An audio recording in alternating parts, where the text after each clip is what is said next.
aprire una casa editrice a Moggio Udinese e lanciare un concorso letterario riservato esclusivamente a persone senza titolo di studio. Era il sogno di Emanuele Franz, giovane scrittore di Moggio Udinese, l'ha realizzato e oggi dedica il suo ultimo libro proprio a chi vuole trovare la forza di lottare per i propri sogni e ideali.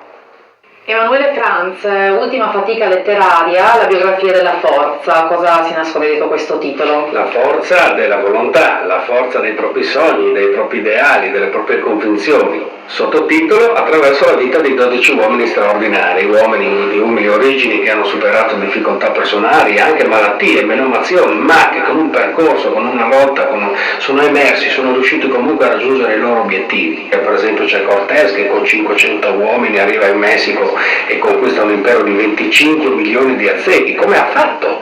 Cioè, noi sappiamo i fatti noti, ma i retroscena psichici sappiamo per esempio che Cortés, per convincersi di questa impresa folle, ha dato fuoco alle sue navi per riuscire.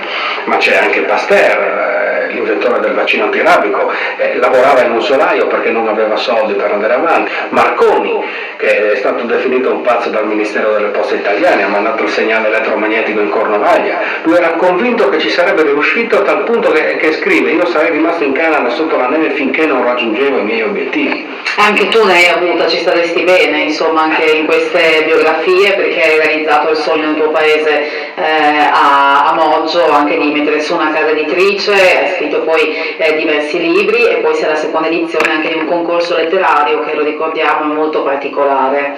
Beh, in primo luogo questi 12 personaggi del libro sono stati un esempio per me. In primo luogo, quando io stesso ero in difficoltà, come giustamente dice, a Moggio, un posto per fare l'editore un po' particolare in mezzo alle montagne, e questi uomini mi hanno dato la forza, perché pensavo: come faccio a dire che sono in difficoltà? Guarda cosa ha passato Marconi in Canada o Gandhi in India. Il filo conduttore sempre con il libro è il premio che citava, il premio Audax, ormai è la seconda edizione, che è un premio unicamente rivolto a chi non ha titoli di studio, che ho concepito proprio per aiutare, incentivare chi parte svantaggiato, chi magari si trova in difficoltà. Io voglio premiarlo. Com'è andata la storia con Renzi? Beh, Renzi ha fatto un seguito 2 anni fa, mi ha scritto la regina Elisabetta d'Inghilterra per complimentarsi per quel premio, poi molti altri, Claudio Magris, Marco Travaglio, e la mia sorpresa è stata ricevere una lettera anche di Renzi, che in qualche modo sono riuscito con questo premio a fargli dire a Renzi che è d'accordo con Travaglio, il che è incredibile, perché Travaglio mi ha detto che